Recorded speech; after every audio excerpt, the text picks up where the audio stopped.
नमस्कार, आप देख रहे हैं हमारी खास पेशकश वर्ल्ड नाउ। मैं हूं आपके साथ विवेक शांडिल्य। इस बुलेटिन में हम बात करते हैं दुनिया की बड़ी खबरों की, वो खबरें जिनका सीधा असर पूरी दुनिया पर होता है। हम आपको लेकर चलते हैं दुनिया के कोने कोने में और बताते हैं इस वक्त दुनिया में क्या हलचल मची हुई है। वर्ल्ड नाउ में आज हम बात करेंगे उस भयानक हादसे की जिसकी तस्वीरें सोशल मीडिया पर जमकर वायरल हो रही हैं। प्लेन को जल्दी और आसान यात्रा करने का एक जरिया माना जाता है, लेकिन इस हादसे की तस्वीर, प्लेन हादसे की तस्वीर लोगों को डरा रही है। कांगो में यह हादसा हुआ, इसके बारे में आपको बताएंगे। कैसे इस हादसे में बाल 20 लोग बचे, ये भी आपको बताएंगे। इसके बाद बात करेंगे दो देशों में हुई एक ऐसी डील की जिसकी गूंज रूस तक पहुंच गई है। रूस का दुश्मन यूक्रेन खुद को मजबूत करने की पूरी कोशिश कर रहा है, सहयोगियों से मदद ले रहा है। पिछले 3 साल में यूक्रेन जंग में टिका हुआ है, हर मोर्चे पर रूस को जवाब दे रहा है। लेकिन अब रूस ने अपनी हवाई ताकत को मजबूत करने का फैसला किया है और उसने आसमान के शिकारी की एक बड़ी फौज खरीदने की कवायद शुरू कर दी है। अगर यह ताकत यूक्रेन के हाथ लग गई तो रूस के लिए अच्छी खबर नहीं होगी। रूस के लिए यह नाको चने चबाने जैसा हो जाएगा, क्योंकि यूक्रेन ने फ्रांस के साथ एक नहीं, दो नहीं, 10, 20 नहीं, 100 राफेल की डील की है। इससे यूक्रेन की सेना कई गुना ज्यादा मजबूत हो जाएगी। इस डील के बारे में बताएंगे, साथ ही बात करेंगे राफेल कितना ताकतवर है और ये कितना एडवांस शिकारी है और क्यों दुनिया का हर मुल्क इसे खरीदना चाहता है। इसके साथ ही बात करेंगे रूस की ताकत की, रूस का सुखोई इसके मुकाबले कितना ताकतवर है। फिर बात करेंगे अमेरिका में घटते विदेशी छात्रों की। ट्रंप ने वीजा के नियमों में सख्ती की, लेकिन अब ट्रंप खुद इसमें घिरते नजर आ रहे हैं। विदेशी छात्र अमेरिका की अर्थव्यवस्था की रीढ़ हैं और वही विदेशी छात्र अब अमेरिका में कम होने लगे हैं। ऐसे में अमेरिका को नुकसान हो रहा है बहुत ज्यादा। एक रिपोर्ट सामने आई है जिसमें अमेरिका को झटके की बात कही गई है। क्या है यह पूरा मामला, और यह भी आपको बताएंगे कि भारतीय छात्रों की संख्या में अमेरिका में कितनी कमी आई है। फिर बात होगी एआई के खतरे की, जिसे लेकर एक बार फिर से एक वार्निंग जारी की गई है। दावा किया जा रहा है कि एआई दुनिया को खत्म कर सकता है। एआई का एडवांस वर्जन, सुपर इंटेलिजेंस, कितना खतरनाक है, कितना एडवांस होगा, और यह वार्निंग किसने दी है जिसे इतनी गंभीरता से लिया जा रहा है। कैसे एआई दुनिया भर में कब्जा करके उसे अपने हिसाब से ऑपरेट करना चाहेगा, यह भी आपको बताएंगे। फिर बात करेंगे एक ऐसी दवा की जिसे चीन में इजाद किया जा रहा है, और इस दावा यह है कि इंसान की उम्र जो है वो 60-70 साल से बढ़कर 150 साल तक हो जाएगी। आखिर चीन ने ऐसी कौन सी दवा बना ली है, कौन सी ऐसी संजीवनी बूटी ढूंढ ली है जिसके आधार पर यह बड़ा दावा किया जा रहा है। यह खबर भी आपको डिटेल से बताएंगे। लेकिन वर्ल्ड नाउ में सबसे पहले उस तस्वीर की बात जो कांगो से आई है। आइए देखते हैं वर्ल्ड नाउ। वर्ल्ड नाउ में सबसे पहली तस्वीर कांगो से आई, जहां पर एक प्लेन लैंडिंग से पहले क्रैश हो गया। वीडियो आपको दिखाते हैं जहां आग की लपटों में घिरा ये प्लेन आपको नजर आएगा। ये 3 तस्वीरें हमने आपको लगाई हैं जिसमें अफरा तफरी की स्थिति साफ तौर पर देखी जा सकती है। रनवे पर उतरता हुआ प्लेन देखा जा सकता है और उसके बाद आग की लपटों में घिरा हुआ प्लेन भी साफ तौर पर देखा जा सकता है। जरा फुल स्क्रीन तस्वीर आपको दिखाते हैं। लेकिन जब आप इस खबर के बारे में जानेंगे तो आप चौंक जाएंगे। फिर आप इसे कोइंसिडेंस कहेंगे, हादसा कहेंगे, संयोग कहेंगे, या ऊपर वाले का श्राप कहेंगे, यह मैं आप पर छोड़ता हूं। वीडियो में विमान में बैठे हुए लोग घबराकर बाहर निकलने की कोशिश कर रहे हैं, दौड़ते भागते नजर आ रहे हैं। कुछ लोग इस हड़बड़ी में गिरते हैं और खिड़की से बाहर निकलकर भागते हैं। ऐसा लग रहा है जैसे हर कोई जान बचाने के लिए जद्दोजहद कर रहा हो भी क्यों ना, क्योंकि प्लेन की आग में लोगों का बच पाना बहुत मुश्किल होता है। अब जरा ये तस्वीर देखिए, एक तरफ खदान में हादसा और दूसरी तरफ प्लेन में लगी आग। ये 2 तस्वीरें आपके सामने हैं, दोनों कांगो की हैं। लेकिन अब आप सोच रहे होंगे कि इन दोनों तस्वीर को हमने आपके सामने क्यों रखा है, लेकिन इन दोनों हादसों का आपस में कनेक्शन है। आप कहेंगे माइन हादसे का एक प्लेन क्रैश से क्या लेना देना हो सकता है, क्या कनेक्शन हो सकता है? तो चलिए इसे आपको समझाते हैं।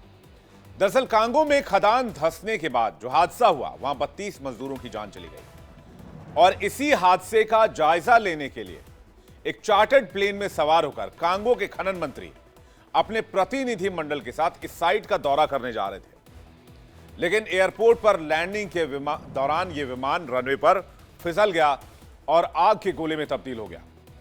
विमान के पिछले हिस्से में भीषण आग लग गई। डेमोक्रेटिक रिपब्लिक ऑफ कांगो के खनन मंत्री लुई वातुम कबाम्बा और उनके साथ मौजूद प्रतिनिधिमंडल इस विमान हादसे में बाल बाल बचा।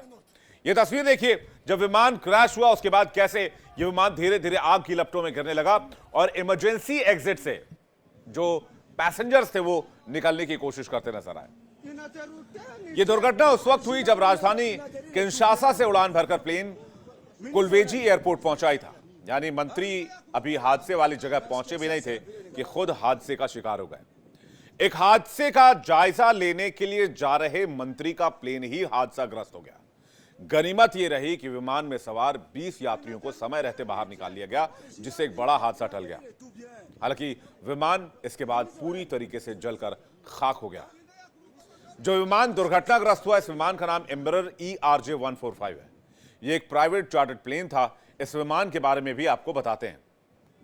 यह विमान जिसे उड़ाया जा रहा था, यह एक रीजनल जेट है जो छोटी दूरी की फ्लाइट्स के लिए इस्तेमाल होता है। इसे 1 से 3 घंटे की उड़ान के लिए बनाया गया। इसे ब्राजील की कंपनी एम्बरार बनाती है। दिसंबर 1996 में सेवा में शामिल हुआ था। यह दुनिया के सबसे लोकप्रिय छोटे जेट में से एक है। इसमें एक साथ लगभग 50 यात्री बैठ सकते हैं। इसमें 2 टर्बोफैन इंजन लगे होते हैं जो इसे तेज और भरोसेमंद बनाते हैं। ये एक बार में 2900 से 3000 किलोमीटर तक की यात्रा कर सकता है। यह हल्का है, मजबूत है, सुरक्षित माना जाता है। छोटे एयरपोर्ट पर भी इसकी लैंडिंग करा सकते हैं। दूसरे बड़े जेट की तुलना में ये ईंधन भी कम खाता है। इसकी मरम्मत और पार्ट्स की उपलब्धता आसान है। कई देश इसका इस्तेमाल करते हैं। इसे सुरक्षित माना गया, लेकिन यह भी हादसे का शिकार हो गया। वर्ल्ड नाउ में आगे बढ़ते हैं, बात करते हैं उस डील की जिसने रूस को परेशान कर दिया है, रूस को चिंतित कर दिया है और दुनिया को हिलाकर रख दिया है। यूक्रेन जो पिछले 3 साल से रूस को जंग में कड़ी टक्कर दे रहा है। रूस के पास कितने भी अत्याधुनिक हथियार क्यों ना हो, यूक्रेन का जवाबी हमला और घातक हो सकता है। यूक्रेन का इस जंग में टिके रहने के लिए साथी देश पूरा सहयोग करते हैं। रूस को टक्कर देने के लिए अब यूक्रेन अपने आप को और ज्यादा ताकतवर करने में लगा हुआ है। यूक्रेन के राष्ट्रपति वोलोदिमीर जेलेंस्की और फ्रांस के राष्ट्रपति इमैनुअल मैक्रों ने पेरिस में एक रणनीतिक एयरबेस पर ऐसा डील साइन किया जिससे मॉस्को में खतरे की घंटी बज गई। फ्रांस ने आधिकारिक तौर पर यूक्रेन को 100 राफेल लड़ाकू विमानों और आधुनिक एयर डिफेंस सिस्टम देने की मंशा पर मुहर लगा दी है। यानी अब यूक्रेन की वायुसेना यूरोप में एक नई जानलेवा ताकत बनकर उभर सकती है। यह डील न सिर्फ यूक्रेन की वायुसेना को रूस के खिलाफ एक बड़ी लीप देगी, एक बड़ा ताकत देगी, बल्कि यह फ्रांस के रक्षा उद्योग के लिए भी एक बड़ी जीत मानी जा रही है। यह मीटिंग की तस्वीर इस वक्त आप देख रहे हैं जहां पर यह डील साइन की गई और डील की कॉपी दोनों देशों के अधिकारियों के हाथ में थी, दोनों देशों के राष्ट्राध्यक्षों के हाथ में थी। यहां पर आप देख सकते हैं वोलोदिमीर जेलेंस्की और इमैनुअल मैक्रों जो कि मुलाकात कर रहे हैं। अब यह डील क्या है इसे समझिए। पेरिस के पास हवाई अड्डे पर फ्रांसीसी राष्ट्रपति इमैनुअल मैक्रों और यूक्रेनी राष्ट्रपति जेलेंस्की ने इस डील के लिए लेटर ऑफ इंटेंट साइन कर दिया है, जहां दोनों नेताओं ने फ्रांस के विला कुल्बे सैन्य एयरबेस पर इस समझौते को औपचारिक रूप से मंजूरी दे दी है। दोनों नेताओं ने बेहद गर्मजोशी के साथ एक दूसरे से मुलाकात की। जेलेंस्की फ्रांस के राष्ट्रपति को गले लगाते नजर आए। जेलेंस्की और मैक्रों ने एयरबेस पर खड़े होकर यह मैसेज दिया बिल्कुल क्लियर कि यूक्रेन अब किसी के रहमो करम पर नहीं, राफेल की मारक क्षमता पर युद्ध लड़ेगा। यानी कहानी राफेल की है। जेलेंस्की ने इस कदम को ऐतिहासिक बताया है। जेलेंस्की ने मैक्रों और फ्रांस का आभार जताया कि वो यूक्रेन के समर्थन में खड़े हैं। यूक्रेन पिछले 3 साल से जंग की गिरफ्त में है। रूस जैसी ताकतवर सेना और लड़ाकू विमानों के मुकाबले वो पिछड़ रहा है। ऐसे में यूक्रेन ने फ्रांस के साथ 100 राफेल फाइटर जेट्स की डील पर मुहर लगा दी है। इन 100 जेट्स की मदद से यूक्रेन की वायुसेना न सिर्फ रूस के हवाई हमलों से अपनी रक्षा कर पाएगी, बल्कि ये जवाबी हमला और ज्यादा सटीक होंगे, घातक होंगे और ताकतवर होंगे। वहीं मेगा डील फ्रांस की दसॉल्ट एविएशन के लिए एक बहुत बड़ा बिजनेस बूस्ट भी है। पिछले कुछ हफ्तों से फ्रांस और यूक्रेन के बीच बातचीत चल रही थी कि कैसे फ्रांस यूक्रेन की एयर डिफेंस को और मजबूत कर सकता है। यह डील सिर्फ हथियारों की खरीद की नहीं बल्कि रूस की सैन्य बढ़त को उधेड़ने का एक यूरोपीय ऐलान भी है।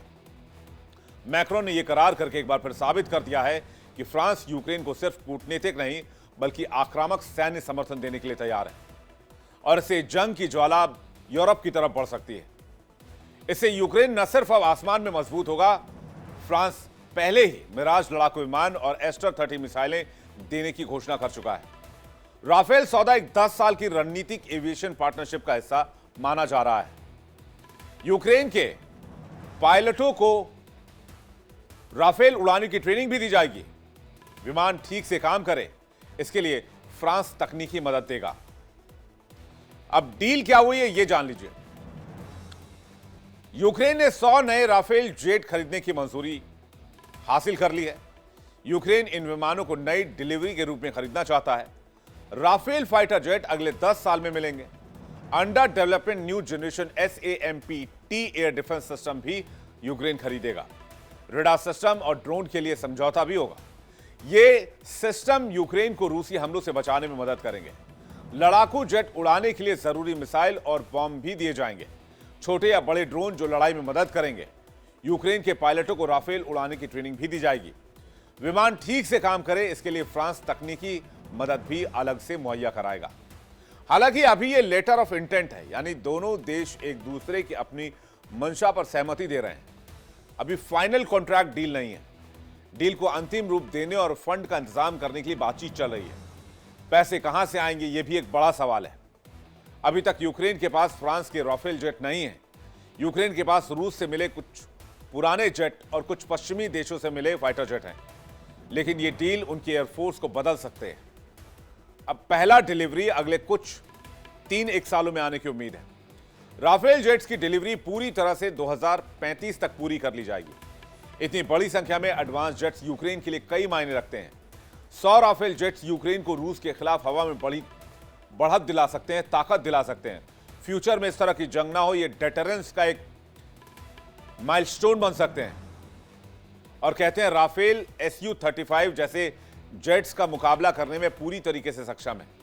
यह खरीद यूक्रेन की वायुसेना को 21वीं सदी के लिए युद्ध के लिए पूरी तरीके से तैयार कर देगी, जिससे उसकी लड़ने की क्षमता कई गुना बढ़ जाएगी। पुराने सोवियत जेट्स की तुलना में राफेल ज्यादा सुरक्षित है, ज्यादा एडवांस है और ज्यादा आधुनिक एवियोनिक्स से लैस है।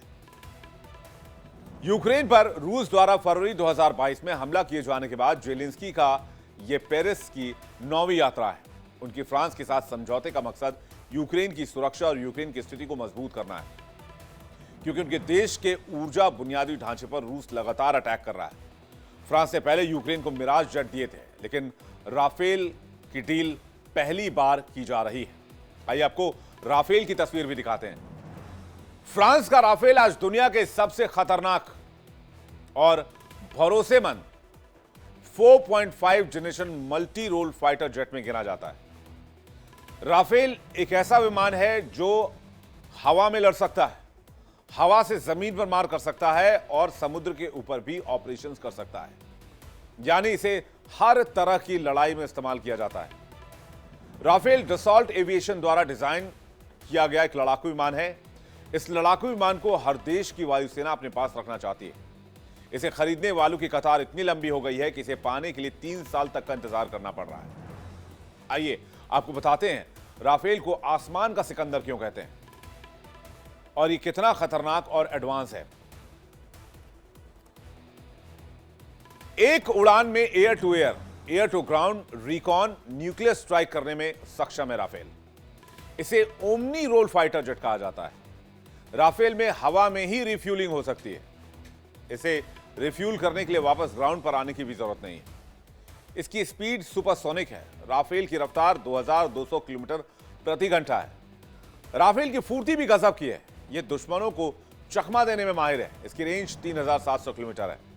राफेल आसमान में 50,000 फीट की ऊंचाई तक उड़ान भर सकता है। सबसे एडवांस रेडार तकनीक है। राफेल AESA रेडार, जो कि RBE-2 पर काम करता है, उससे लैस है। इसमें स्टेल्थ टारगेट को भी दूर से भांपने की क्षमता है। राफेल में मल्टी टारगेट ट्रैकिंग सिस्टम भी लगा है। खराब मौसम में भी 100% ऑपरेशन की क्षमता रखता है राफेल। 6 हैमर मिसाइलों को एक साथ कैरी कर सकता है राफेल, जिससे ये 6 टारगेट्स को एक साथ निशाना बना सकता है। इस पर स्कैल्प क्रूज मिसाइल, हैमर बम, मीका और मीटियोर मिसाइलों से इसे लैस किया जा सकता है। मीटियोर सबसे घातक एयर टू एयर मिसाइल है, जिसकी नो एस्केप जोन दुनिया में सबसे ज्यादा है। मतलब आपने इस फाइटर जेट से एक बार, यानी कि पायलट ने इस फाइटर जेट से एक बार टारगेट लॉक कर दिया, 99.9% की एक्यूरेसी है कि वो सामने वाला दुश्मन वो नहीं बचेगा। फिर आती है बात स्पेक्ट्रा की। स्पेक्ट्रा इलेक्ट्रॉनिक वॉरफेयर सिस्टम से लैस है राफेल। ये राफेल को लगभग मिसाइल लॉक से बचा लेता है, रडार से लगभग अदृश्य कर देता है। इसमें जैमिंग, डिकॉय, ऑटो इन्वेजन भी है। इसे राफेल हाई स्टेक्स मिशन का चैंपियन कहलाता है। फिर बात आती है न्यूक्लियर स्ट्राइक कैपेबिलिटी की। हालांकि आज तक इसको किसी ने टेस्ट नहीं किया, लेकिन राफेल को एटमी हथियारों के साथ तैनात किया जा सकता है। इसे स्ट्रेटेजिक डिटरेंस फोर्स का आधार माना जाता है। यह सिर्फ फाइटर जेट नहीं, बल्कि उड़ता हुआ एक वॉर सिस्टम है, युद्ध तंत्र। यूक्रेन की हवा में कमजोरी आज तक की जंग में सबसे बड़ी समस्या रही है। रूस हर महीने 6000 ग्लाइडेड बम मारता है, जो सीमा पर शहरों को तबाह कर रहे हैं। हाल ही में खार्किव और बालाक्लिया में रूसी हमलों से दर्जनों नागरिक मारे गए। राफेल से यूक्रेन लंबी दूरी के हमले कर सकेगा, रूसी विमानों को पीछे धकेल पाएगा। राफेल की खूबियां ऐसी हैं कि इसकी डिमांड कई देश कर रहे हैं। राफेल बनाने वाली फ्रांस की दसॉल्ट एविएशन ने कई देशों को राफेल विमान बेचा है।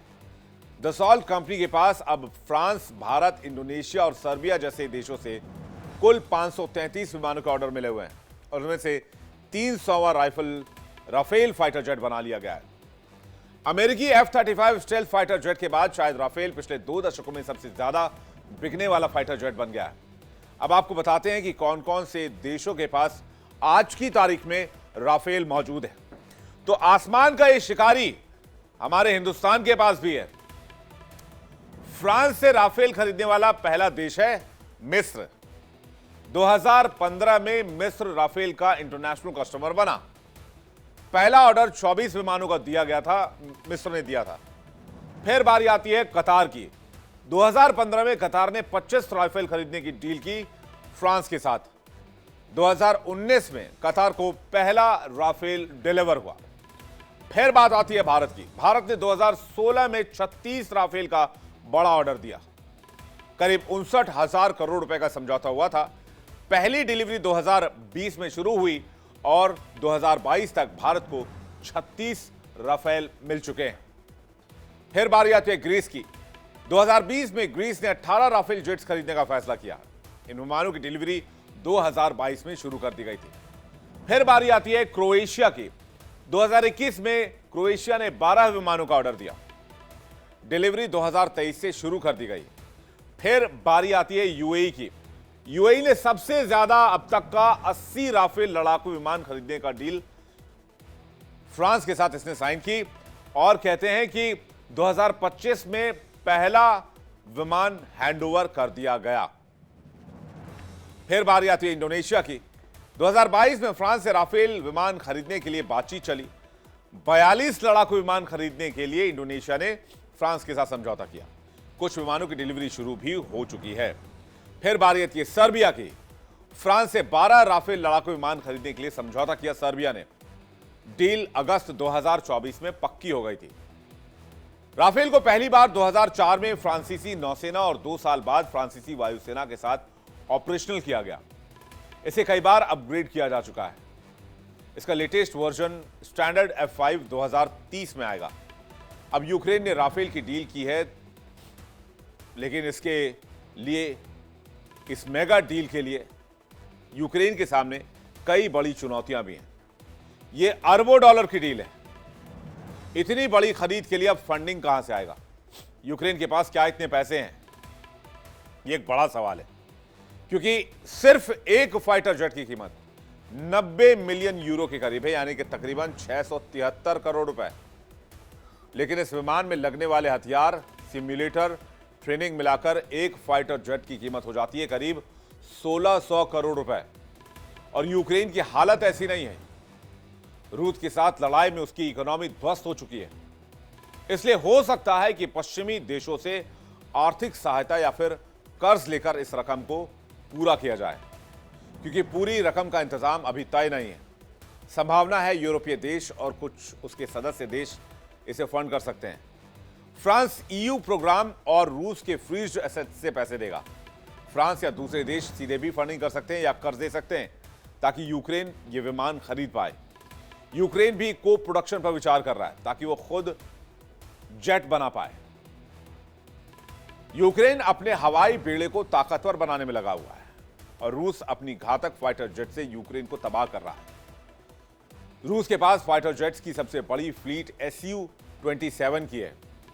रूस के पास Su-27 की 359 फाइटर जेट्स की खेप है। तो क्या फ्रांस का राफेल रूस के Su-27 से ताकतवर है? एक बात तो पक्की है कि राफेल नया है, लेकिन सुखोई की बादशाहत आसमान में 37 साल पुरानी है। अब जरा सुखोई की ताकत पर नजर डालते हैं। बात Su-57 की कर लेते हैं पहले। यह 5वीं पीढ़ी का स्टेल्थ फाइटर जेट माना जाता है। यह रडार में कम नजर आता है, यानी दुश्मन को पता लगता ही नहीं और यह ऑपरेशन कर देता है। नेटो ने इसे फेलॉन का नाम दिया है। आसमान, जमीन और समुद्री लक्ष्यों पर सटीक स्ट्राइक करने में यह सक्षम है। यह जेट दुश्मन के रडार से बच सकता है। थ्रस्ट वेक्टरिंग से यह 3D मूव्स कर सकता है। 10 टन तक हथियार ले जा सकता है। R-37M air to air missile, KH-69 cruise missile, anti ship weapons, इसमें लगे रेडार 360 डिग्री कवरेज देते हैं। AI assisted system, electronic warfare और सेंसर फ्यूजन से पायलट को पूरा बैटलफील्ड दिखाता है। वैसे तो दोनों ही लड़ाकू विमान युद्धभूमि में खतरनाक है, लेकिन एक 4.5 जनरेशन का है जबकि Su-57 5th जनरेशन का फाइटर जेट है। यानी Su-57 के पास एज तो है, लेकिन कहते हैं जंग में machine is not important, man behind machine is important. ये एक थ्योरी दी जाती है। खैर, बात अगर तेजी से मुड़ने और मनूवरिलिटी की जाए तो सुखोई ज्यादा तेज है मनूवर करने में, लेकिन राफेल भी ये काम कर सकता है। हां, सेंसर, इलेक्ट्रॉनिक वॉरफेयर, एवियोनिक्स की बात करें तो राफेल ज्यादा बेहतर है। ये दुनिया का सबसे उन्नत इलेक्ट्रॉनिक वॉरफेयर सिस्टम स्पेक्ट्रा से लैस है और टारगेट लॉक से बचने में बेमिसाल है। राफेल अपनी क्षमता अफगानिस्तान, इराक, लीबिया, सीरिया में साबित कर चुका है। राफेल अपनी ताकत का एहसास ऑपरेशन सिंदूर में करा चुका है पड़ोसी मुल्क पाकिस्तान को, जो आज तक ख्वाब देखते हैं कि हमने राफेल मार गिरा, हमने राफेल मार गिरा। राफेल की ताकत और काबिलियत को देखकर जिस तरह का भरोसा राफेल को लेकर पूरी दुनिया में है, उसे पाकिस्तान के झूठ को एक्सपोज करना कोई बड़ी बात नहीं। हालांकि अगर सुखोई के पॉइंट ऑफ व्यू से बात की जाए तो सुखोई के सीमित उपयोग की वजह से इसे वो विश्वसनीयता हासिल नहीं हुई है। इसलिए कहीं ना कहीं ये डील पुतिन को परेशान कर रही होगी, क्रेमलिन में हलचल बढ़ रही होगी, क्योंकि अभी रूस युद्ध में मजबूत स्थिति में है। हालांकि एक चीज जो क्रेमलिन के फेवर में जाती है, रूस के फेवर में जाती है, वो ये कि पहली खेप मिलने में अभी 3 साल लगेंगे, क्योंकि वेटिंग पीरियड इतनी लंबी है और तब तक रूस यूक्रेन के साथ क्या कर चुका होगा इसका अंदाजा लगाना भी मुश्किल है। अगर सीजफायर नहीं हुआ, अगर दोनों देशों में सहमति नहीं बनी, बात नहीं बनी तो। लेकिन अगर तब तक भी यह जंग जारी रही, यूक्रेन को राफेल मिल गए और उसमें हथियार डल गए, तो फिर यूक्रेन के लिए एक बहुत बड़ी लीप होगी। यूक्रेन की सुरक्षा के दृष्टिकोण से, उनके सैन्य क्षमता के दृष्टिकोण से यह बहुत बड़ी बात होगी। राफेल से हवाई सुरक्षा मजबूत होगी, लेकिन युद्ध खत्म करने के लिए अभी और हथियार, ट्रेनिंग और डिप्लोमेसी चाहिए। और पहली खेप 3 साल के बाद मिलनी है, यह भी एक चिंता का विषय है यूक्रेन के लिए। चलिए आगे बढ़ते हैं। वर्ल्ड नाउ में बात, आज की एक और इंपॉर्टेंट स्टोरी। अमेरिका जिसे हायर एजुकेशन का ग्लोबल सेंटर माना जाता है, एक हब माना जाता है। वर्ल्ड के सबसे बेस्ट यूनिवर्सिटी, रिसर्च इंस्टीट्यूट और अत्याधुनिक शैक्षिक सुविधाएं यहां मौजूद हैं। लाखों छात्र हर साल यहां पढ़ाई के लिए आते हैं। वहीं अब विदेशी छात्रों के लिए यह कम आकर्षक होता नजर आ रहा है। अमेरिका में हार्वर्ड, MIT, स्टैनफोर्ड जैसे टॉप यूनिवर्सिटी हैं, जो न केवल शिक्षा बल्कि रिसर्च और इनोवेशन में भी लीडिंग है। इस साल इंटरनेशनल स्टूडेंट की संख्या में अभूतपूर्व गिरावट दर्ज की गई है। वहीं भारतीय छात्रों के लिए अमेरिका अब पहली पसंद नहीं रहा है जो कभी हुआ करता था। एक रिपोर्ट बताती है कि 2024 में नए विदेशी छात्रों के एडमिशन में 17% की गिरावट आई है। वैसे अमेरिका में जब से डोनाल्ड ट्रंप आए हैं तब से सब कुछ गिरता ही जा रहा है, चाहे वो ट्रंप की विश्वसनीयता हो, ट्रंप की अप्रूवल रेटिंग हो या फिर छात्रों के एडमिशन की बात हो। यह गिरावट पिछले एक दशक में सबसे बड़ी मानी जा रही है। इंस्टीट्यूट ऑफ इंटरनेशनल एजुकेशन की ताजा रिपोर्ट के मुताबिक 825 अमेरिकी कॉलेजों में नए अंतर्राष्ट्रीय छात्रों का नामांकन करीब 17% रद्द कर दिया गया है। और इस गिरावट का सबसे अधिक प्रभाव भारतीय स्टूडेंट्स पर पड़ा है, जिनकी संख्या में यहां भारी कमी आई है। तो क्या ये ट्रंप की नीति का असर दिखने लगा और अब भारतीयों का एजुकेशन के लिए अमेरिका से मोह भंग होने लगा है? 2024 में विदेशी छात्रों के एडमिशन के मामले में 17% की गिरावट आई। नए इंटरनेशनल स्टूडेंट 17% कम हो गए। नए ग्रेजुएट स्टूडेंट्स 15% कम हो गए। नए अंडर ग्रेजुएट स्टूडेंट 5% बढ़े हैं। तो गिरावट क्यों आई? सबसे पहली बात तो है कड़े स्टूडेंट वीजा नियम जो है वो बच्चों को बहुत परेशान कर रहे हैं, अभिभावकों को परेशान कर रहे हैं, स्टूडेंट्स को परेशान कर रहे हैं, क्योंकि इसे बहुत हार्ड कर दिया गया है। फिर सोशल मीडिया स्क्रीनिंग नीति यानी यात्रा प्रतिबंध, फिर इंडियन स्टूडेंट्स पर सबसे ज्यादा इसका इंपैक्ट देखा गया है। सबसे चौंकाने वाली बात यह है कि जिन संस्थानों में अंतर्राष्ट्रीय छात्रों की संख्या में गिरावट दर्ज की गई है, उनमें से 96% ने वीजा आवेदन से जुड़े रूल्स और कॉम्प्लिकेशंस को इंपॉर्टेंट बताया है कि इसकी वजह से ये गिरावट आ रही है। अगर नीतियों में लगातार बदलाव, लंबी प्रोसेसिंग टाइमलाइन और अप्रत्याशित रिजेक्शंस रहे तो ये आंकड़े और बढ़ सकते हैं, क्योंकि ये तीनों मिलकर आज अमेरिकी वीजा को छात्रों के लिए एक बड़ी चुनौती बना रहे हैं। वहीं दूसरी तरफ अमेरिका, जिसे दुनिया की हायर एजुकेशन कैपिटल कहा जाता है, विदेशी छात्रों की मौजूदगी ने अमेरिकी अर्थव्यवस्था को बड़ी मजबूती दी। ये छात्र हर साल ट्यूशन फीस, रहने खाने और अन्य खर्चों के जरिए अरबों डॉलर की कमाई का जरिया है अमेरिका के लिए। यूएस की यूनिवर्सिटीज, यूएस के कॉलेजेस कैसे वहां की इकोनॉमी में बैकबोन का रोल अदा करते हैं, यह आप समझने की कोशिश कीजिए। कहते हैं इस समय लगभग 12 लाख विदेशी छात्र अमेरिका में पढ़ रहे हैं। आर्थिक योगदान इनका कितना है? अमेरिकी अर्थव्यवस्था में करीबन 55 अरब डॉलर का सहयोग आर्थिक योगदान ही करते हैं। यह जो योगदान है 35 लाख से अधिक नौकरियों को सपोर्ट करता है। अमेरिका को दुनिया का सबसे लोकप्रिय सस्ती डेस्टिनेशन है वो ये बनाए रखता है। अब महत्वपूर्ण क्यों है? महत्वपूर्ण इसलिए क्योंकि फुल ट्यूशन फीस है यहां पर और स्कॉलरशिप कम है। यूएस यूनिवर्सिटी के बड़े फंड का आधार है। ये छात्र आमतौर पर फुल ट्यूशन फीस भरते हैं और ज्यादातर फाइनेंशियली एड के पात्र नहीं होते हैं। यानी रिसर्च हो, कैंपस इंफ्रास्ट्रक्चर हो या यूनिवर्सिटी की सांसें कह लीजिए आप, ये चलती ही इन्हीं से है। इनका बड़ा हिस्सा इंटरनेशनल स्टूडेंट्स के पैसे पर टिका होता है। लेकिन अब हालात बदल रहे हैं। वीजा नियमों में सख्ती की जा रही है, वेटिंग लंबी हो गई है और cherry on the top trust deficit Donald Trump ने जो पैदा किया है, असुरक्षा की भावना। इन सब ने मिलकर इंटरनेशनल एडमिशन की कमर तोड़ दी। अमेरिका, जो कभी दुनिया भर के छात्रों के लिए पढ़ाई लिखाई के मामले में एक फेवरेट डेस्टिनेशन माना जाता था, दुनिया भर की टैलेंट को अपनी ओर खींचने वाला हायर एजुकेशन का ग्लोबल सेंटर, लेकिन 2024 के ताजा आंकड़े अलग कहानी बता रहे हैं। नए विदेशी छात्रों को एडमिशन में 17% की गिरावट देखने को मिली। ग्रेजुएट लेवल पर 15% की गिरावट देखने को मिली और अंडर ग्रेजुएट लेवल पर मामूली 5% की बढ़त हुई है। लेकिन अमेरिका से इस तरह से मोह भंग हो जाना, यह डोनाल्ड ट्रंप के लिए किसी बुरे सपने से कम नहीं है। कुल मिलाकर तस्वीर चिंताजनक है। यही नहीं, 68% संस्थानों ने यात्रा प्रतिबंधों को जिम्मेदार ठहराया।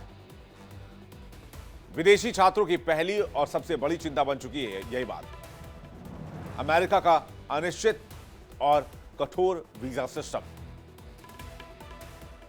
एक अनुमान के मुताबिक अमेरिका में 12 लाख से ज्यादा विदेशी स्टूडेंट्स हैं, जिनमें भारत के 3,63,019 छात्र हैं, चीन के 2,65,999 छात्र हैं, दक्षिण कोरिया के 43,297 छात्र हैं, कनाडा के 28,998 छात्र हैं, नाइजीरिया के 20,029 छात्र हैं।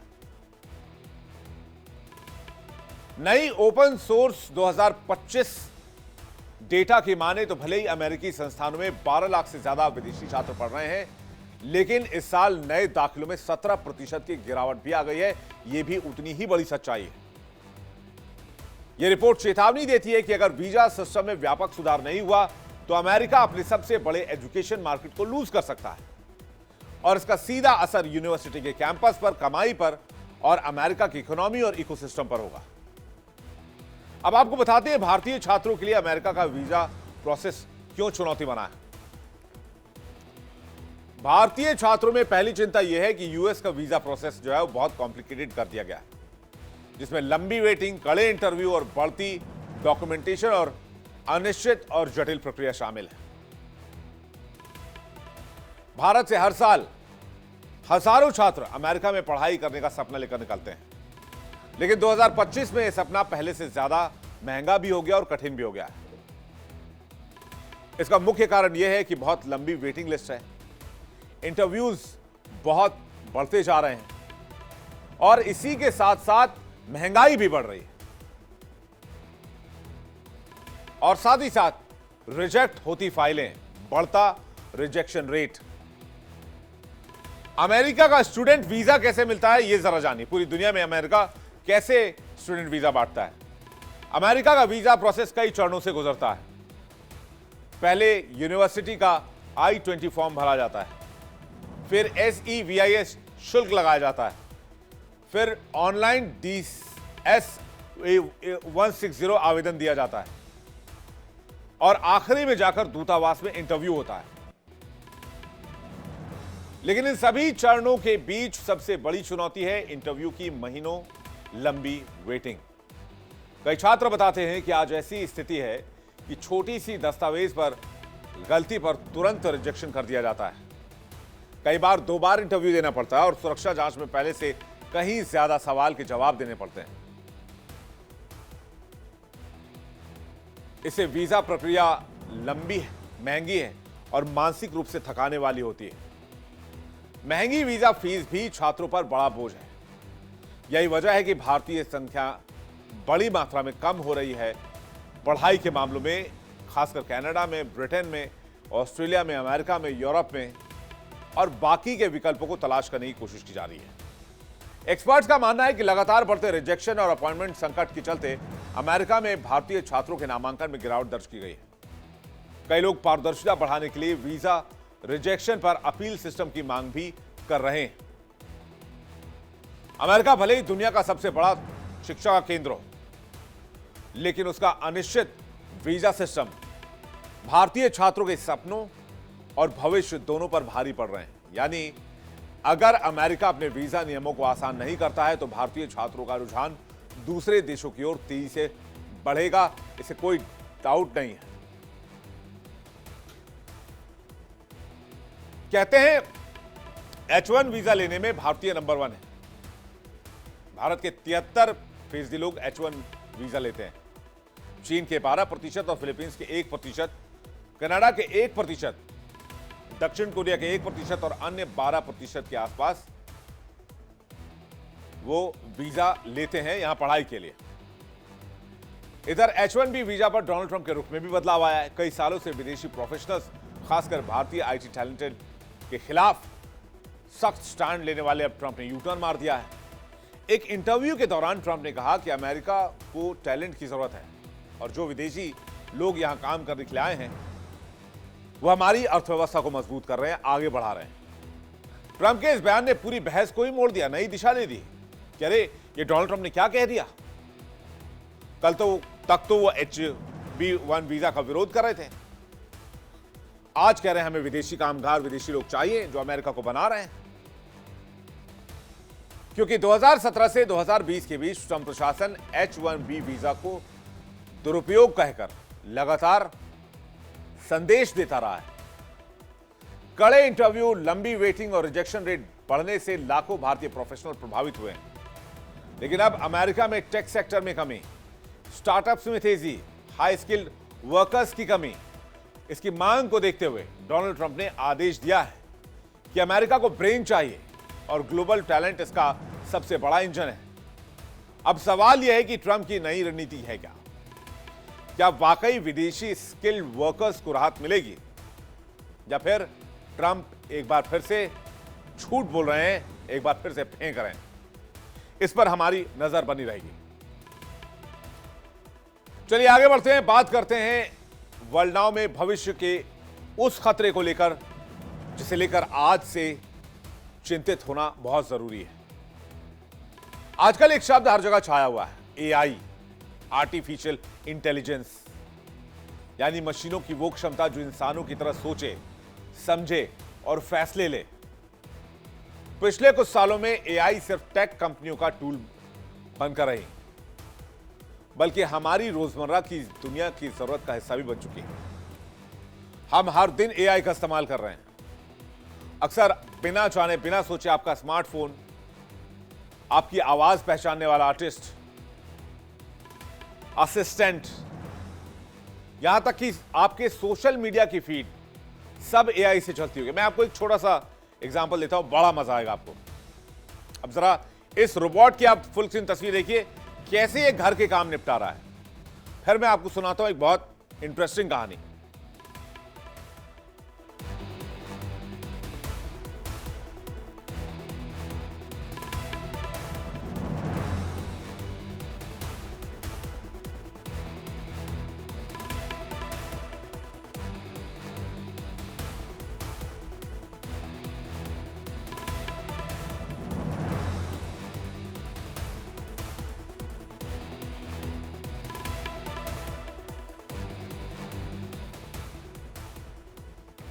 आज का सुपर इंटेलिजेंस, आपके फोन का एआई कितना स्मार्ट हो गया है, कैसे चीजों को पहचान रहा है, इसकी एक छोटी सी कहानी, एक प्रैक्टिकल मैं आपको बताता हूं, उसे करके जरूर देखिएगा। अगर सुन रहे होंगे तो अभी प्रैक्टिकल कर लीजिएगा। आपको जो भी चीज चाहिए, जिस चीज के बारे में आप इमेजिन कर रहे हो, उसके बारे में अपने दोस्त, अपने परिवार में किसी के साथ भी आप चर्चा कीजिए। और आपका स्मार्टफोन बगल में होना चाहिए, लेकिन वो लॉक मोड में अपनी जगह पर पड़ा हो, उसे छेड़ने की जरूरत नहीं।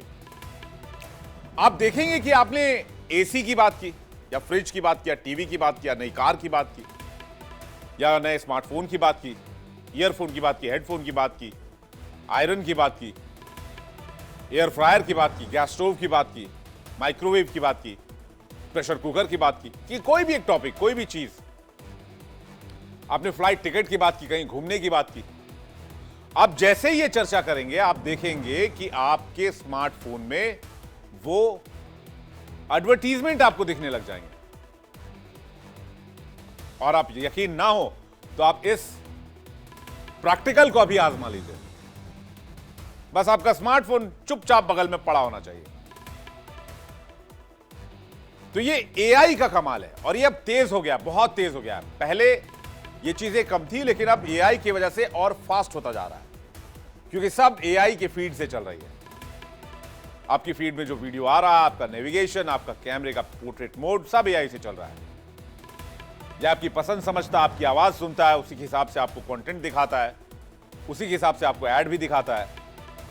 एआई न सिर्फ टेक्नोलॉजी बदल रहा है, बल्कि हमारी जिंदगी का तरीका भी बदल रहा है।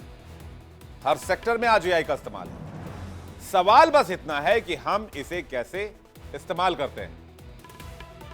अब दुनिया की कई दिग्गज टेक कंपनियां एआई से भी तगड़ी तकनीक बनाने में लगी हुई हैं, जो खतरनाक है, जिसे सुपर इंटेलिजेंस कहा जा रहा है। ये एआई का ही एक एडवांस रूप होगा, लेकिन तरीका इसका बिल्कुल इंसानों वाला होगा, क्योंकि एआई से कहीं आगे होगा। इसे लेकर माइक्रोसॉफ्ट के एआई चीफ मुस्तफा सुलेमान ने वार्निंग दी है। उनका कहना है कि एआई का यह वर्जन हमारे लिए, मानवता के लिए, इंसानी सभ्यता के लिए खतरनाक हो सकता है। उन्होंने इसे एंटी गोल करार दिया, यानी ऐसा लक्ष्य बताया है जिसे इंसानों को हासिल नहीं करना चाहिए। इंसानों को इस ओर अब आगे कदम नहीं बढ़ाना चाहिए। सुपर इंटेलिजेंस एआई इंसानों से कई गुना ज्यादा तेज, समझदार और शक्तिशाली होगा। अगर कभी पूरी तरह यह विकसित हो गया तो यह मानव इतिहास की सबसे बड़ी तकनीकी छलांग भी हो सकती है और सबसे बड़ा खतरा भी। एक ऐसा खतरा जिस पर आज हम सब खड़े हैं ऑलरेडी। माइक्रोसॉफ्ट के चीफ इसे खतरनाक बता रहे हैं। माइक्रोसॉफ्ट की चीफ ने कहा कि हमें जल्द से जल्द सही नियम बनाने होंगे। एआई को इस तरह से बनाना होगा कि वो इंसानों के साथ मिलकर काम करें, अकेले अपने मन से ना करने लगे, इंसानों को ओवरराइड करने की कोशिश ना करें, कमांड ओवरराइड ना कर दें, नहीं तो बड़ा नुकसान हो सकता है। माइक्रोसॉफ्ट के चीफ का, एआई चीफ का मानना है कि एआई से दुनिया को बहुत फायदा होगा, लेकिन सुपर इंटेलिजेंस बनाने की होड़ रोकनी होगी। हमें ऐसा एआई चाहिए जो हमारा दोस्त बन के रह सके, हमारा मालिक ना बन जाए। अगले 5 साल एआई की दुनिया के लिए बहुत इंपॉर्टेंट है। अब जो उनकी वार्निंग है वो अगर हम उसको समझने की कोशिश करें, वो कह रहे हैं कि सुपर इंटेलिजेंस वो एआई होगी जो खुद को हर दिन बेहतर बनाएगा, सेल्फ लर्निंग के माध्यम से अपने खुद के लक्ष्य तय करेगा, इंसानों की मदद के बिना काम कर सकेंगे। ऐसे एआई को रोकना और नियमों में बांधना मुश्किल हो जाएगा। यह तकनीक हमारे कंट्रोल से बाहर हो जाएगी, भविष्य में खतरनाक हो सकती है। एआई आने से हमारा काम करने का तरीका पूरी तरीके से बदल जाएगा, क्योंकि माइक्रोसॉफ्ट एक ऐसी एआई तकनीक पर काम कर रहा है जो इंसानों की टीम में रहे, हमारे हितों की रक्षा करे और हमारी मदद करे। आज का एआई सिर्फ एक काम में अच्छा है, जैसे चैट करना, चेहरा पहचानना, नेविगेशन करना, गेम खेलना, इंसानों के काम करना। जो भी हाल के रोबोट्स टेस्ला के आए हैं वो घरेलू कामों में भी मदद कर रहे हैं, जैसे कि अभी हमने आपको तस्वीर दिखाई थी, और वो सेल्फ लर्निंग भी कर रहे हैं। वो डेटा से पैटर्न समझने की कोशिश करते हैं। लेकिन सुपर इंटेलिजेंस वर्जन एक इंटेलिजेंस वर्जन होगा, कहें कि एक सुपर कंप्यूटर वाला दिमाग, एक ब्रेन जिसमें सब कुछ होगा, सारे पावर्स होंगे। क्या है सुपर इंटेलिजेंस? एक तरह का डिजिटल सुपर माइंड। जब एआई 3 क्षेत्रों में इंसान को पीछे छोड़ दे तो वो सुपर इंटेलिजेंस कहलाएगा। Cognitive power, creativity, strategic power और इंटेलिजेंस। अब ये तीनों ही मशीन में डालने की कोशिश की जा रही है। ऐसी मशीन जो इंसानों से लाखों गुना तेज सोच सके। जो इंसान 20 साल में सीखता है, एआई चंद सेकंड्स में सीख जाएगा। नई दवाइयां, नई तकनीक, नए कैलकुलेशंस, फिजिक्स के नए नियम, नए वैज्ञानिक सिद्धांत खुद ही बनाने लगेगा। भविष्य की सटीक गणना करने लगेगा और ऐसे फैसले लेने में सक्षम हो जाएगा जो इंसान के सोचने की बस की बात ही नहीं है। सुपर इंटेलिजेंस एआई पावर क्या है यह भी समझिए। जो कठिन से कठिन मुश्किलों को मिनटों में हल कर दे, बड़ी से बड़ी समस्या को चंद सेकंड्स में खत्म कर दे, अपने आप को और बेहतर करता चला जाए, जिसे ना भूख लगे ना प्यास लगे, जिसे न्यूक्लियर एनर्जी से चलाया जाए, जिसे कभी बंद ही ना किया जा सके। और जो बाद में अपने ही कोड, अपने ही एल्गोरिदम को सुधारने लगे। इसे कहते हैं रिकर्सिव सेल्फ इंप्रूवमेंट, जो इसे हर सेकंड, हर मिनट शक्तिशाली बनाएगा। ये नई तकनीकें खुद ही डिजाइन करेगा, अपने हिसाब से चीजों को ऑपरेट करेगा और इंसानों से आगे निकलता चला जाएगा।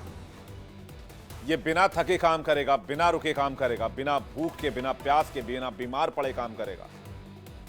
इसके जन्म लेने और मरने की कोई टाइमलाइन नहीं होगी, कोई समय सीमा नहीं होगी। ये चीजों को समझ सकेगा जो इंसानों के लिए असंभव मानी जाती है। ब्रह्मांड के वो रहस्य जो आज भी इंसानों के समझ से परे हैं, वहां तक ये पहुंच जाएगा। एआई दुनिया भर के कंप्यूटर, कैमरे, सैटेलाइट, सर्वर सबसे जुड़ सकता है। रियल टाइम में सब कुछ देख सकता है, सुन सकता है। मैं आपको एक और कमाल की बात बताता हूं। एआई सुन भी सकता है, बोल भी सकता है सेम टाइम पे चीजों को नोटिस भी कर सकता है और रिकॉर्ड भी कर सकता है, और उसके हिसाब से डेटा एनालाइज भी कर सकता है। इंसान एक बार में या तो बोल सकता है या तो सुन सकता है। इंसानों को सुनने के लिए या तो चुप होना होता है, और अगर वो बोल रहा है तो वो चीजों को सुन नहीं पाता है, नोटिस नहीं कर पाता है। ये उसमें भी इससे आगे है। इसलिए सुपर इंटेलिजेंस इंसानी दुनिया बदल सकते हैं। संभावनाएं क्या हैं, ये देखिए। संभावनाएं, जो पॉजिटिव एस्पेक्ट है पहले वो आपको दिखाते हैं। मेडिकल में क्रांति आएगी, कैंसर 2 से 5 मिनट में डायग्नोस कर लिया जाएगा। नई दवाएं 1 हफ्ते में कैलकुलेट करके, क्योंकि क्वांटिलियंस पॉइंट ऑफ डेटा से चीजों को एक्सपेरिमेंट करके दवाएं बनाई जाएंगी, तो ये पलक झपकते चुटकी भर में काम होगा। इतने सटीक इलाज हो जाएंगे कि गलती लगभग 0% रह जाएगी। ऊर्जा का नया युग शुरू होगा। एआई फ्यूजन एनर्जी या नई ऊर्जा भी खोज सकता है, मानवता को फ्री एनर्जी तक पहुंचा सकता है। ऑटोमोशन का जो है वो ओवरड्राइव भी देखने को मिलेगा। हर इंडस्ट्री पूरी तरह से ऑटोमेटेड हो जाएगी। फैक्ट्री, ट्रांसपोर्ट, बैंकिंग, सर्विस, खेती, हर जगह रोबोट्स नजर आएंगे। तेज वैज्ञानिक खोज, जहां इंसान 50 साल लगाते हैं किसी वैज्ञानिक खोज में, वहां एआई 4 से 5 घंटे में कोई नई खोज कर सकता है। स्मार्ट सिटी या ऑटोनोमस सिटी की कल्पना कीजिए कि पूरा शहर एआई चला रहा है। ट्रैफिक एआई मेंटेन कर रहा है, बिजली एआई मेंटेन कर रहा है, सुरक्षा एआई मेंटेन कर रहा है, इमरजेंसी सर्विसेज एआई मेंटेन कर रहा है, एम्बुलेंस एआई चला रहा है, ट्रांसपोर्टेशन में ट्रक्स एआई चला रहा है। और दुनिया में कई जगह ऐसा है। चाइना की एक साइट है जहां पर माइनिंग का काम चलता है, और आप यकीन मानिए कि वहां जितने भी ट्रक चलते हैं सब एआई चलाते हैं। ट्रक में जो लोडिंग होती है वो भी एआई के जरिए होती है। उस पूरे माइन को सिर्फ एआई चलाते हैं, और उसको ऑपरेट करने वाली एक टीम होती है जो उस पूरे साइट को ऑपरेट कर रही होती है, जिसमें महज 5 से 10 लोग होते हैं, और सब कुछ इंटरनेट एआई बेस्ड। दुनिया अभी सिर्फ एडवांस्ड एआई और शुरुआती एजीआई के दौर में है। सुपर इंटेलिजेंस भविष्य की सोच है, लेकिन कई कंपनियां इस पर रिसर्च कर रही हैं। कुछ वैज्ञानिक कहते हैं 10 से 20 साल में जो रफ्तार है उसमें हम अचीव कर लेंगे। कुछ कहते हैं 50 साल, कुछ कहते हैं ऐसा नहीं होना चाहिए, कभी नहीं होना चाहिए, इसको अभी रोक देना चाहिए। सुपर इंटेलिजेंस जैसी चीज नहीं आनी चाहिए, क्योंकि अगर उसके पॉजिटिव एस्पेक्ट हैं तो नेगेटिव एस्पेक्ट भी आ सकते हैं, और ऐसा कई हॉलीवुड फिल्मों में दिखाया भी गया है। माइक्रोसॉफ्ट के एआई चीफ आने वाले 5 साल को गंभीर बता रहे हैं। गूगल डीप माइंड के सीईओ डेमिस हासाबिस ने कहा था कि 5 साल में एजीआई आएगी। माइक्रोसॉफ्ट के एआई चीफ ने भी इस बात से पूरी तरह सहमति जताई। उन्होंने कहा कि इतने समय में एआई ज्यादातर कामों में इंसानों जितना या उससे बेहतर कर लेगा। अब एजीआई भी सुन लीजिए कि एजीआई क्या है। तो सुपर इंटेलिजेंस से पहले एजीआई आने वाला है। एआई का एक नया एडवांस्ड वर्जन है एजीआई। एजीआई यानी कि आर्टिफिशियल जनरल इंटेलिजेंस। ये सुपर इंटेलिजेंस जैसा ही होगा, एक कंप्यूटर सिस्टम होगा, ऐसी मशीन जो इंसानों जैसी बुद्धि और समझ रखे। ये इंसान के दिमाग की तरह काम करेगा, कॉमन सेंस, बातचीत, फैसले लेने की क्षमता, लेकिन इन मामलों में इंसानों से कई गुना तेज और बेहतर। एजीआई इंसानों से ज्यादा इंटेलिजेंट होगा क्योंकि ये अपने कोड खुद सुधार सकेगा, खुद को और इंटेलिजेंट बना पाएगा। एजीआई से एडवांस होगा सुपर इंटेलिजेंस एआई। आज जो चैट जीटीपी या ग्रॉक, ये जो एआई सिस्टम देख रहे हैं, ये बहुत नैरो हैं और किसी एक पर्टिकुलर डेटाबेस पर काम करते हैं। मतलब कोई खास काम करके ही आपको दे सकते हैं, जैसे कोई भाषा समझने में मदद करनी हो, कोई इमेज बनवानी हो, कोई कोड लिखना हो, अलग अलग चीजें। लेकिन एजीआई में सब कुछ एक ही जगह पॉसिबल रहेगा। नवंबर 2022 में लॉन्च की गई चैट जीटीपी ने दुनिया भर में तहलका मचा दिया। इसने एआई को लेकर लोगों में दिलचस्पी को खूब बढ़ा दिया। यही वजह थी कि ये इंसानों जैसे टेक्स्ट रिएक्शन देने में भी सक्षम है। और आज तो आप बात कीजिए, आप जैसे बात करेंगे ग्रॉक पे जाके या चैट जीटीपी जाके या फिर दूसरे एआई मॉडल्स पे जाके, और भाई बताओ कैसा है, सब कुछ ठीक चल रहा है, तो आपको रिएक्शन मिलेगा, हाँ भाई सब कुछ ठीक चल रहा है, तुम बताओ तुम्हारा कैसा चल रहा है। यानी कि तब से लेकर अब तक एआई मॉडल ने खुद को लगातार बेहतर किया है, बढ़िया किया है। और एजीआई इससे 4 कदम आगे होगा। जहां एजीआई इंसानों से तेजी से हर काम सीख सकता है, डॉक्टर, वकील, शिक्षक, प्रोग्रामर, कुछ भी बन सकता है। एजीआई पर कंट्रोल रखने वाली कंपनियों या देशों के पास एक असीम शक्ति आ जाएगी। आप कहेंगे कि भाई आज दौर एआई का है, अगर एजीआई आ भी जाए तो क्या दिक्कत है। लेकिन अब आपको यह भी बताते हैं कि एजीआई एआई से कैसे अलग है। एआई के सॉफ्टवेयर की अपनी सीमाएं हैं, जिसे खास कामों के लिए तैयार किया गया, जैसे ट्रांसलेशन, मनचाही तस्वीर निकालना, कुछ पढ़ना हो, ट्रांसलेशन हो, फोटो पहचानना हो, ग्राहकों से बातचीत हो, गेमिंग करनी हो, किसी खास फील्ड के बारे में कोई इंफॉर्मेशन हो, स्क्रिप्टिंग हो। लेकिन एजीआई इससे बहुत आगे की चीज है। मतलब एआई हो या एजीआई, दोनों ही आर्टिफिशियल इंटेलिजेंस का इस्तेमाल करते हैं। फर्क यही है कि ये एआई का कोई टूल किसी खास डोमेन में इंसान को टक्कर दे सकता है, इसका पैमाना तय है। लेकिन एजीआई हर फील्ड में इंसानों को टक्कर देकर उसे पीछे छोड़ सकता है। हालांकि एजीआई अभी एक संभावना भर है, इस पर बहुत काम अभी बाकी है। यह सबसे जरूरी सवाल कि जब मशीन इंसान की क्षमता से आगे निकल जाएंगे तो क्या दुनिया को चिंतित होना चाहिए, खासकर तब जब इसके लाभ हानि को लेकर कोई सटीक कदम नहीं है, कोई इंफॉर्मेशन नहीं है, इसके पीछे अरबों खरबों डॉलर लगाए जा रहे हैं।